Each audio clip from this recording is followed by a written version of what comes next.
over some of the holidays, I was thinking about, when I come back, the national conference is coming up, NCNPR's 50th anniversary.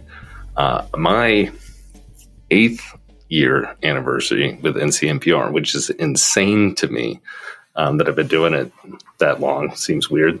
That I've been doing anything that long seems weird. But I was thinking about, my first NCNPR conference was Vegas. We took the whole team to Vegas, and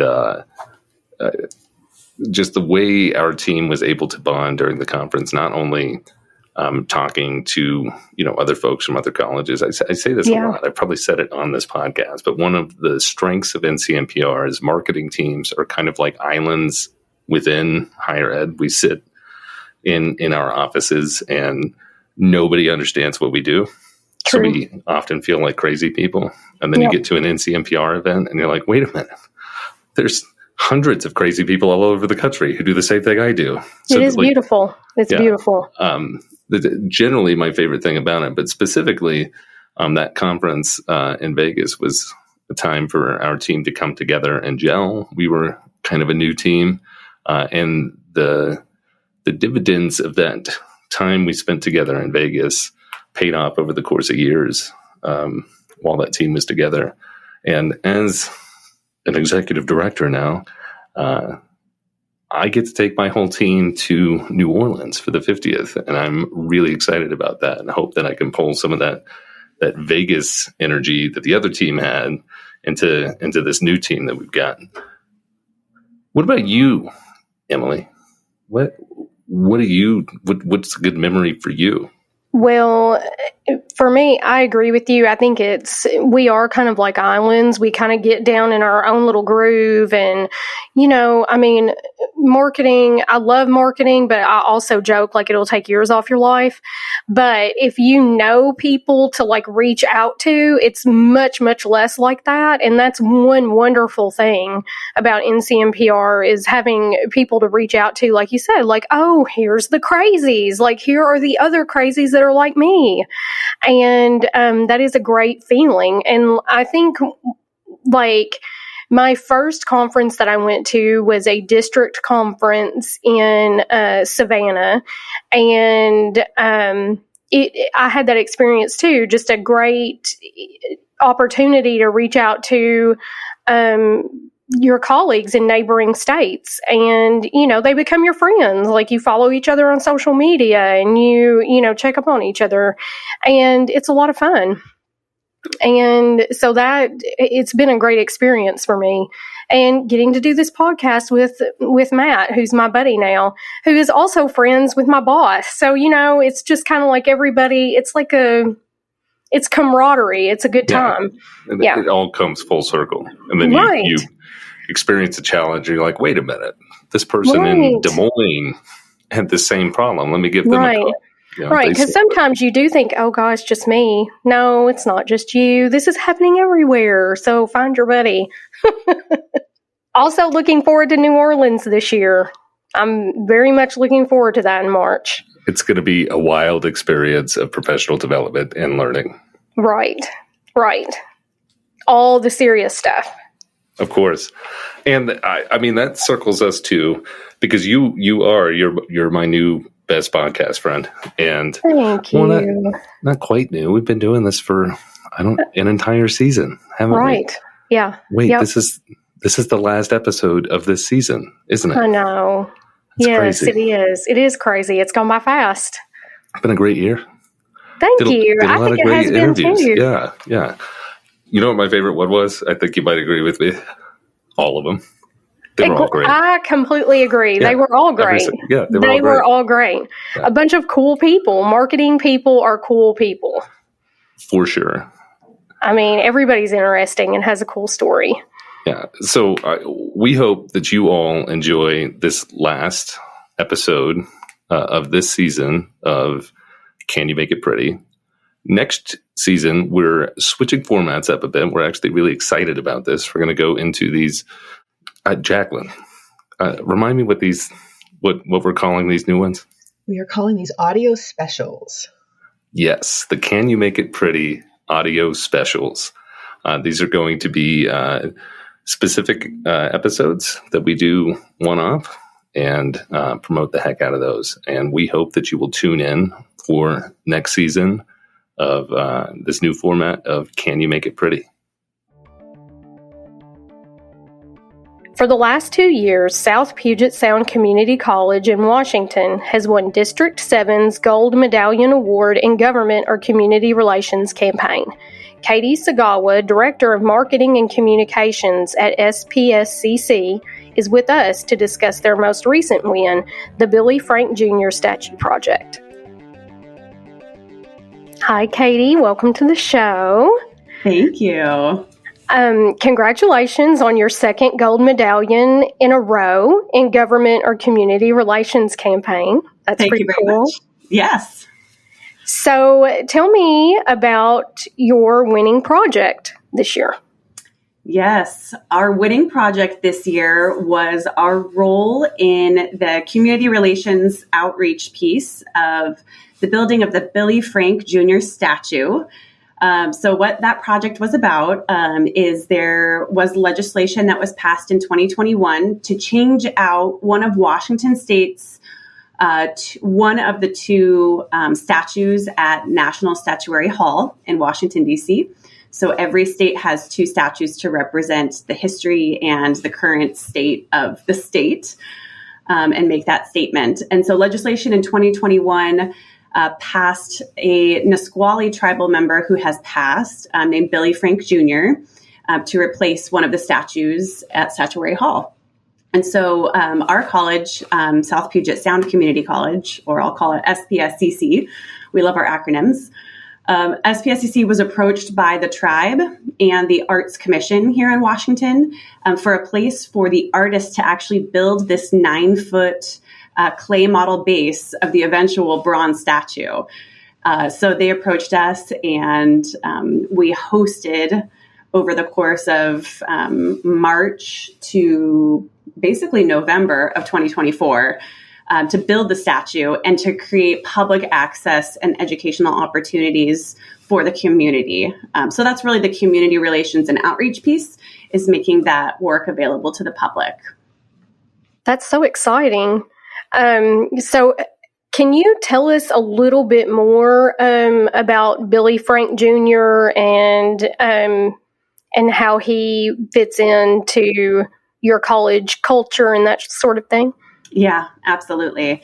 And there are a few areas that cross with Billy's legacy and the tribe that he was part of. So Billy Frank Jr. was an activist for the Nisqually tribe, really protecting treaty rights to fish the salmon in the Nisqually River. Nisqually is part of our county where our community serves, and it's one of a few tribes that are reflected in kind of our footprint of our college's service area. So during his life, he was arrested over 50 times just for fishing and standing up for those treaty rights. Eventually, this work and his work in government relations was able to reestablish those treaty rights for Washington tribes. And now all of the tribes have access to 50% of the salmon and kind of unrestricted access to fishing and making laws over the waters and the salmon. So he did a lot of really, really big things. We have also kind of in that same zone, physical location of where the Nisqually tribe is, there's a public land space that was renamed for Billy Frank Jr. So a lot of people around here already know his name, even if they don't necessarily know his legacy. So his son, Willie Frank III, was the chairman of the tribe at the time when we were approached to work on this project together. Willie is an alum of SPSCC, and he also has, I believe, one teenage child who's doing dual enrollment with us right now as well. So that's really cool. Yeah. Connections and a lot of community connections. So definitely seated deep in our college. That's amazing. Something that struck me about this project is the collaboration with the artist. because there's kind of two halves to this project. There's honoring Billy Frank Jr., and then there's the work that you all did with the project, or with the artist. Could you talk more about the artist and kind of how SPSCC got involved with this project? Yeah, absolutely. So it was actually almost a year ago exactly. It was December 18th, 2023. I got an email from the communications director from the tribe just saying, is there any chance the college has any sort of space that could accommodate building a 9-foot statue and provide public access? And I think the story that I've shared with Jacqueline, and I will tell anyone, is the day I got that email, I just about flew out of my chair, ran over to our executive suite and said, we need to make this work. Like, how can we do this? How can we host this project? So there was a committee that selected the artist, and Haiying Wu is his name, and he's very well known in Washington State for doing sculptures and placements. Notably in downtown Seattle, he has several sculptures, so he's very well known locally. And that was actually one of the not most exciting, but a very exciting aspect was hosting a very well-known artist here at the college. A lot of people wanted to come see him in action doing this work. There was a lot of media interest. There was a lot of people who either knew Billy from his time in the military, or they've been following Haiying Wu and his work over the years. So just like a lot of interest to come see him at work. Once we got him set up in the space and started, they brought in a huge 9-foot styrofoam sculpture base, which was very light. It was kind of fun. We all got to pick it up and show how light it was, that he started applying the clay to. So Haiying was really interested in sharing how the process works, in involving anyone, tribal youth, other young elementary to high school age people, or anyone from the community. They could actually grab the clay and be part of placing it on the base. And he would kind of guide them through that and just talk about the whole process and how much the project meant to him. That was a really exciting part. I think one of the challenging parts was that to provide public access, we needed to make sure that we had campus safety was involved with locking and unlocking doors, and what are the public hours, and how is this space also being used by students and faculty, and kind of navigating all of those challenges and scheduling. But ultimately, it provided the access that they were looking for in this partnership, which was just an honor to be able to be part of. I think that's so exciting that to think about the community being able to come in and get hands-on experience, kind of having their touch on that, so to speak. I think it says a lot for the mission of community colleges too, how we're involved in the community and helping shape narratives and just pushing the story of our community. Can you talk a little bit about how important that has been in the community, the kind of reception this has gotten? Yeah, absolutely. I know and believe that the Arts Commission and the tribe reached out because of our reputation and how we serve the community. We really, truly remove barriers to access, even beyond what you would see at a normal or an average community college, I should say, which is also a good opportunity for me to plug that we are a top 10 Aspen Prize finalist for the second time in a row. So we're constantly pushing to be both excellent and truly creating access for our community. And so they reach out to us because our reputation. In fact, I had a conversation just this morning with the communications director, Debbie, who I referred to, who sent the initial email. And she said that the most important thing was she knew that we would be able to make it happen because the barriers we were able to remove to make this space accessible and really center Billy and the history of the tribes here in this space was critical to moving this project forward and elevating it to the level it needed to be so that anyone in the state could see why this project was happening and also be part of it. Like you said, actually hands-on, physically being part of building it. Yeah, and working with that artist directly, pulls the community in that way. And I'm curious kind of the process and what it's like working with an artist on the campus. Like, how long were they there? Situations like that where you have essentially like a VIP that is there all the time. Community members love this person. They want the opportunity to come and interact with them. What's that like for you and for the college? How do you prepare for that? And anything you want to tell us about that? Yeah, we knew because of the high profile artist that we needed a liaison who would help coordinate things like the hours that he was working, some of those special requests beyond just a visit, right? Maybe it was a specific media request to come in and do an interview in the space. So one of our art faculty was the liaison for the first half of the project during the school year. And he really made sure that the artist had everything that he needed in the space. One thing, as we were getting set up initially, is that we knew that he was going to be heating the clay in crock pots.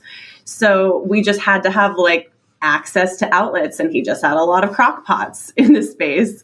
The space actually where it was held is our scene shop. So it's where our theater students and staff and faculty build the sets and paint things for the upcoming performances. So the space is very, I don't even want to call it, it's an artist space, right? It's an artist space. There's things. It's kinetic. It's very things much are always happening there. There's always things happening. So, Billy, we refer to the statue as Big Billy. So Billy or Big Billy had, a portion of the space, lots of vertical space. There was ladders everywhere. Half the time the head or the top part of the body was actually off. It had been cut and brought down to a lower level so the artist could work on the details of the eyes or the smile, those little details. So every time you walked into the space, you would find Billy in a different state, which was really exciting. So the liaison for the first part of the project did a lot of that scheduling, getting the special times blocked off when the artist would need to work with special groups. And then when the school year came to an end and that faculty went off contract, I ended up becoming the liaison as the PIO. It just kind of happened, but it was very fun because I really was able to connect with individuals in the community. And so many people wanted to share their story about their connection to the artist, or more often their connection to Billy, or maybe shared history and stories together. So I just got to hear a lot of stories. I managed a lot of phone calls and a lot of emails. I will say that the artist is an artist, and so they tend to work late, or they tend to work more sporadically, or when does that inspiration hit, or I'm not in the groove, right? So even though we maintained scheduled public hours for folks to come in, sometimes he actually wouldn't be there because he hit a block and needed to go somewhere, and he wasn't going to message me every time he needed to walk out of the studio. But then what if someone was coming at that time? So they ended up reaching out to me. And so it was a lot of that kind of work and making sure that people who really wanted that connection had an opportunity to do so. So the scheduling was a little bit tricky. Yeah, I always find it fascinating when these things happen. Somehow we end up being the ones that, hold the glue together. And it's people have figured out that we need a good story to tell.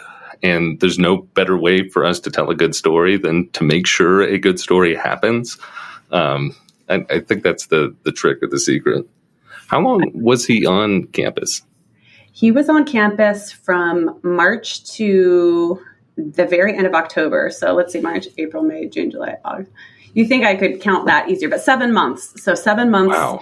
He was here building the project, which was, it was estimated that it would be between 5 and 7 months. So kind of hit that max. It's amazing. And what's the final destination of the statue? Like what's the end game here? End game. There will be 2 9-foot bronze statues created from the base. One will go in Washington, D.C. at the National Statuary Hall. And the other one will be placed in our Capitol building here in Olympia. And they will be identical statues. And when's it going to D.C.? It is currently slated for 2025, around November. However, I think we are all anticipating that it will get bumped to 2026, just because of the process in which right now they're actually waiting for approval from the architect of the Capitol. Once the Capitol architect makes the final approval, then they can put out an RFP to go to the foundry, which is where that initial piece will be created in bronze. And that can take quite a while, depending how many projects they have lined up at the foundry. So there's kind of bigger chunks of time that can lead to the final installation. And then, of course, with a new president and administration at the national level, we're just not sure where priorities will lie as far as getting that work done in 2025. But that's the plan. Are you going to be there? I don't know if I should go on record saying this, but the tribe it's a safe space. Yeah, the tribe and the commission have invited me to participate. They asked, do you want 1 or 2 spots? I'm assuming my president would love to go be part of it. So I would love to. It would be amazing. One of the things that's hard for me in this project that I kind of shared with Jacqueline a little bit is we did a lot at the college to make this project accessible and share and get the media here and tell the stories. But this isn't my project at all, right? I don't want to take any ownership for the legislation that brought this change that's going to replace the statue and who was selected. So I don't want to take credit for anything that the tribe and the Arts Commission have done. And so I almost feel am I really even worthy of going to DC to be part of this? But I was invited, so I feel very honored and thankful, and I do plan to go. Hopefully it works out. Well, and you played a key part in the execution of it. You didn't do it. It's not yours, but you helped pave the way. And, when other people choose to honor you, sometimes you have to accept the honor, even when it feels weird. Yeah. Thanks, Matt. I appreciate that. It's a good reminder. Katie, you were talking a little bit about how hard you all worked to make sure that this whole process was accessible to the community and getting media there. Can you tell us a little bit what that actual communication process was like for you in communicating? Yeah, absolutely.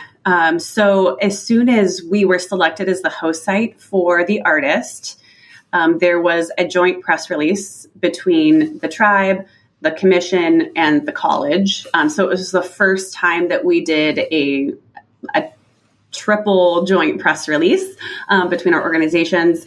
And then that was just kind of the model for how we communicated the duration of the artist's time here. So anytime we would have, first we announced that was going to happen. They sent it to their media list. We sent it to our media lists. And we actually have quite a small media market. Maybe that's not surprising, but as the capital city, you would think we would have a little bit more access to media coverage. We really don't. So it was kind of getting into the Seattle markets and Tacoma and kind of other places in the state that, we're able to say, look what's happening here. So we were heard and seen a little bit more than usual. And so after that initial announcement, we established official public hours. So there was another joint press release sent at that point. There was a change in hours at one point and kind of an end of the opportunity to be hands-on. So at each kind of milestone through the process, we sent out another message. And of course, there was a lot of other mediums in which we shared with our community, emails, our e-newsletters that go out to our community, social media, obviously. Everything that you would generally think about, we did to share with our community. What was kind of fun, well, this is just something I love in my job in general, is you have one key message or one project or one topic, right? And you get to make it unique for every audience that's going to receive that information. And so that was a really fun part of this project is, okay, what do the press need to hear? What does our community leaders need to hear? What do our students need to hear? What does our staff and faculty need to hear? It was really fun to play with that, what details are important for which group. And then what channels are we using to share that information? Yeah, because that's a really wide audience of people that you are communicating with. Yeah, I would say one of my almost a pet peeve when I'm judging medallions is when everyone says, everyone is my audience. And I'm like, oh, you can't say that to marketers. But in this case, it's actually true. But I think the way that, we wrote the description, we described the project and kind of the sub audiences, we were able to make it a little more relevant because it's more than just blasting everyone, right? It's intentional. Right. And so since you brought up medallions, did you know right away, like while you were doing this, you were like, oh, this is a medallion project, I'm doing it? Or is it kind of one of those things where it's not until, your district starts promoting awards that you're like, yeah, maybe I probably ought to enter that? I think at the beginning, I didn't know it was going to be as big as it was. Like I knew that it was an important big project, but I didn't know that it would have the interest that it did. So once we started putting out releases and started having people come, and I saw how much work we were putting into it, especially on the liaison side of things, I said, we need to win an award for this one. Like, we're doing really good stuff. Like, we're definitely absolutely a medallion. Yes. Yeah, you're spending your time and your effort, and you're making an impact. That's where you want. That's where you want to submit your medallions, right? Or your paragons.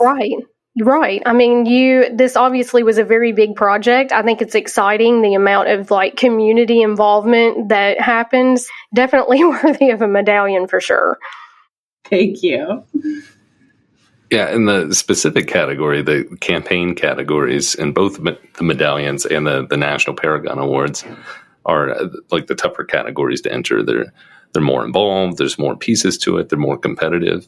What tips do you have for other NCNPR members that want to put together a successful entry in the campaign category? Anyone who's building a campaign is already doing the work and the information that you're going to want to include in your submission. So it's your strategic communication plan or your marketing plan or your campaign plan. I think short and sweet. I tend to be, sometimes I talk too much, but when I'm writing, can I say it in less words is always important. So I think, getting to the point really quick, going back to your plan and hitting those key points, because that's what we want to see. We know how all that works. Starting as early as possible. If you want to submit a campaign or you have a hunch that this is a meaningful one, are there things that you can do ahead of time to start kind of prepping for that?